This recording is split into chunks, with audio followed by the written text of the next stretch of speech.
Good day. Today our topic is optimality test with Vogel's approximation procedure. Myself, Dr. B. Suresh Kumar, Department of Mechanical Engineering.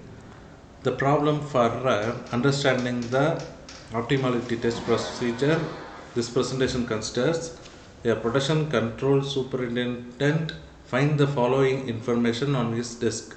In department A, B and C, the number of surplus pallet is 18, 27 and 21 respectively. In department G, H, I and J, the number of pallets required 14, 12, 23 and 17 respectively. The time in minutes to move a pallet from the department to another given below, which are 13, 25, 12, 21, is transferred from A to G, H, I and J. Respectively, the data is given in the problem. The first step to solve this problem is total supply is equal to total demand. The problem is satisfied or not. From this, we can identify the problem is balanced transportation or unbalanced transportation. According to this problem, I add supply 18, 27 and 21 with each other, I can get 66. And 14, 12, 23 and 17, I can get the total demand is 66. So here this problem has total supply is equal to total demand. So the problem is balanced transportation. Then Vogel's approximation method. Let's see what is the procedure. Yes, the Vogel's approximation method I took with the previous videos. According to this, I get the transportation time 8:11 minute. For having any doubts with the Vogel's approximation method, you can refer the link that I provided with this slide. According to this, the blue color indications are available. Those are allotted cells. If those the cells are not having the allotted, those are all known as unallotted cells. Here, why I separate the given matrix it into allotted cell and unallotted cell, you can refer our upcoming slides. So the optimality test. How can I conduct the optimality test with the solution of Vogel's approximation method? From this, I should identify number of allotted cell.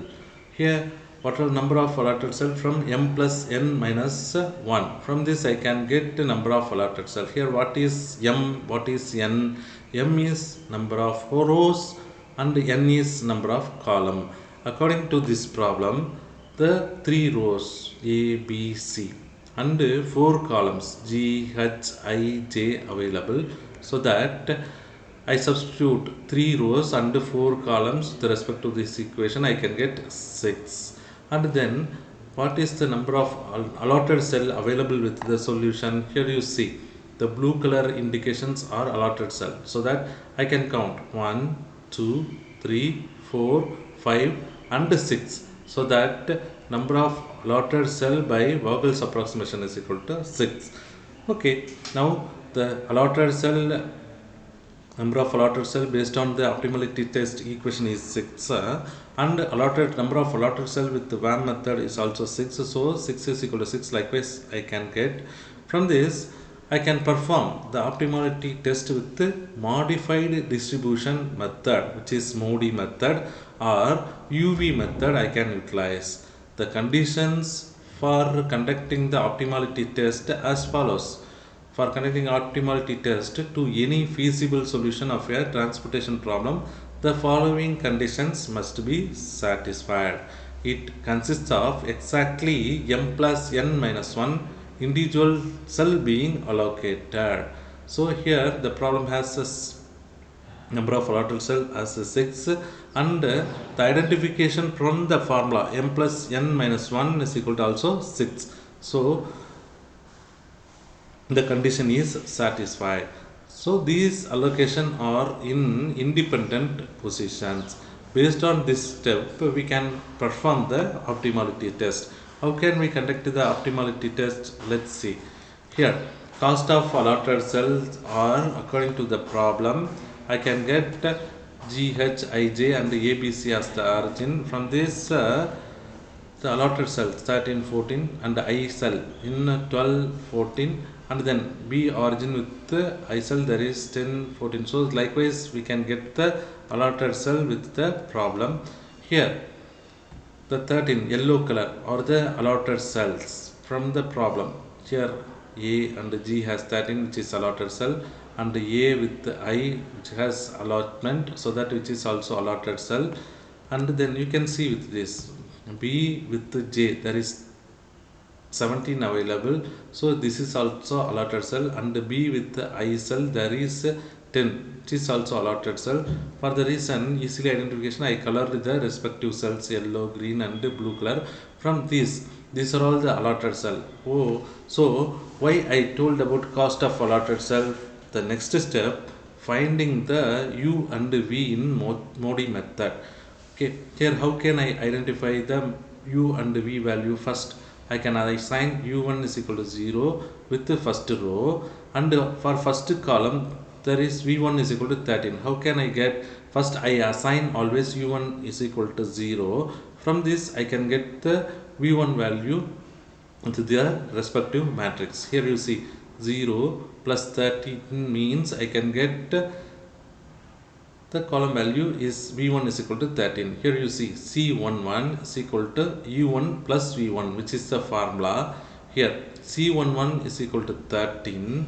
So U1 I substitute 0, and for V1 I substitute 13. From this I can get the value of the cell, corresponding cell value as the 13. And then here C13 there is 12 available. How can I get the U1 and V3 value?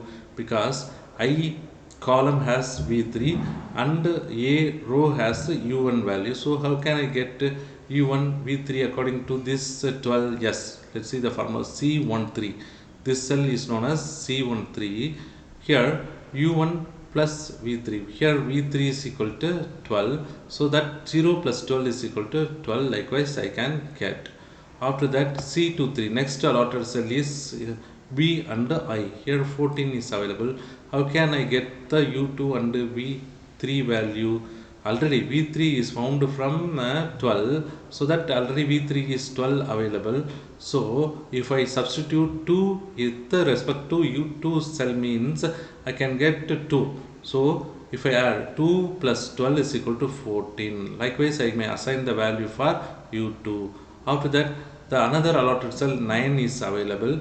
Here the formula is C24. Okay, here the cell is denoted by C, and second row is denoted by 2, and fourth column is denoted by 4. So that C24.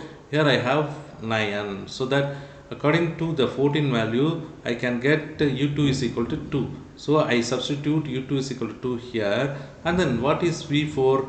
When I already here the allotted cell has 9, so that U2 is equal to 2. When I get the 9, if I add 2 with the 7 means I can get 9. So that V4 is equal to 7. 7 plus 2 I can get 9. Likewise I may get C24. After that the another allotted cell is 15. Here you see what is the cell number C, third row, so that is C3, and the second column, so that I can call as C32. Already the 15 I have. So how can I allot? The formula is U3 plus V2. So I can easily allot U3 is equal to 0. From this I can easily get 15 with respect to the available value. So that U3 is equal to 0 plus V2 is equal to 15. From this I can get the corresponding cell value as the 15. From this I can get the U3 and V2. Likewise we can perform to identify the U value and V value in Modi method or UV method. And then what about the next cell, which is C33? Because C33 is also allotted, so already I assign the value U3 is equal to 0 according to U32 cell. So U3 is equal to 0. What about V3? In C33 12 available, U3 is equal to 0. So if I add that 0 plus 12 means I can get the C33 value as 12, so that I can put the value as V3 is equal to 12, so that 0 plus 12 is equal to 12. Likewise, I may got the C33 cell. So this is the procedure for identifying the C or S value from UR plus VS. You may solve the problem again and again. You may get the knowledge about how can we calculate the U and V value. After that, I should identify cost of unallotted cell for conducting the cell evaluation. So what is the cost of unallotted cell? What are all the cells that are unallotted? You see here in first row, the H column, there is allotment not available, and fourth column also there is not allotment available. So those two are called as unallotted cell. And with respect to the second row, there is 18, 23 available, both are unallotted. And in C row, there is 23 in G column available and 16 with J column available. Both the things are unallotted. So these are the cells are called as unallotted cell. So I can pick the values for unallotted cell cost with this arrangement. Here you see I can introduce cross mark for allotted cell and reproduce the cost of unallotted cell as 25, and in I there is cross mark and J 21, and in B cell 18 and 23, and I introduce I and J with the second row as a cross mark for allotted cells. Similar case I followed for third row also. Then third row there is an allotment with 23 and 16 available. So for 15 and 12 there is allotment available, so that I can introduce cross mark with that. After that, from the identified Uj and Vj, I allot the unallotted cell cost also. How can I frame the values for unallotted cell? Yes, here U1 is equal to 0 available and V2 is equal to 15 available. I can add U1 plus V2. From this I can get the cost of unallotted cell as equal to 15. What about the fourth column, which is J? Here U1 is equal to 0 available, corresponding V4 is equal to 7, so that I can replace 21 with 7, which is the Ui plus Vj of unallotted cell cost. Because U1 is equal to 0, V4 is equal to 7, 7 plus 0 is equal to 7. After that, the unallotted cell in second row, there is C21 is available, which is 15. How can I get to 15 rather than 18? Yes, U2 plus V1. From this I can get the 15, because V1 is equal to 13, U2 is equal to 2. So that 13 plus 2 is equal to 15. And then C22 there is 17. I can replace 17 with 23. How it forms? V2 is equal to 15. I can add that it into U2 is equal to 2, 15 plus 2, 17.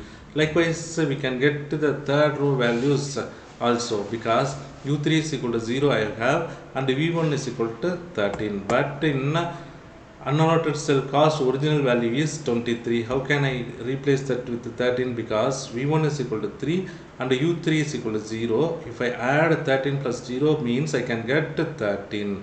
And then C34 cell I considered. In original cell there is 16 available. I can replace with 7, because V4 is equal to 7, U3 is equal to 0. From Ui plus Vj I can get 0 plus 7 is equal to 7. From this I can replace 16 with 7. Likewise, you may arrange the cost of unallotted cells also. After that, we can perform cell evaluation. If I add the identified cost of unallotted cell and Ui plus Vj of unallotted cell with each other, I can subtract from this the cross mark available with G first column, and in cost Ui Vj also the cross mark available, so that I can't subtract. But in C1 2 there is 25 available with H column and A row, and in Ui Vj cell there is H and A, there is 15 available, so that 25 minus 15 I can get 10. Likewise, I can perform C1 for here 21 available and UIVJ unallotted cell also 7 available. 21 minus 7 is equal to 14. Likewise, I can perform the second row also. 18 minus 15 3. 23 minus 17 is equal to 6. The similar step for third row also. 23 minus 13 is equal to 10 and 16 minus 7 is equal to 9. Likewise, we can perform the cell evaluation. Here, what is the step? Why I conducted this? Here you see, here any negative values are available with the identified cell evaluation matrix, so that our optimal value that identified from the Vogel's approximation, which is 811 minutes, is the optimal value from the optimality test. If I have negative means, what we can, yes, I can tell you, because in this cell all are positive, the solution is optimal. So the optimal transportation time with the Vogel's approximation method is 811 minutes, which is the optimal value from the optimality test we can get. This is the procedure to perform the optimality test with the northwest corner method, least cost method, and also Vogel's approximation method. In this, I can represent the Vogel approximation method as the example, but you can refer the northwest corner optimality test, I mean optimal result and least cost optimality result also. With this same procedure, we can perform the optimality test. So this is the procedure. The step 1, write the matrix with the identification of U and Vj. After that, step 2, write the matrix of cost elements for all unoccupied or unallotted cells. Based on this, find UR and Vs values for each unallotted cells and form the matrix of Uj plus Vj for each of the unallotted cells. Finally, the step 4 is find the cell evaluation. Here, what is the important thing? Here, you consider the two nodes. If value of a cell evaluation is positive, as like our considered problem, it indicates that the solution is already found in optimal. If suppose in this there is any negative value is available, means what our step? If it is negative, means there is a scope for further reallocation of items, so that the total transportation cost can be made minimum. If there are many negative entries, means select the cell in the most negative entry as the entering variable. I can tell you what can we perform, what can we do with the negative cells available with the optimality test in our next video. Now you can understand how can we perform the optimality test with the transportation model. Thank you all.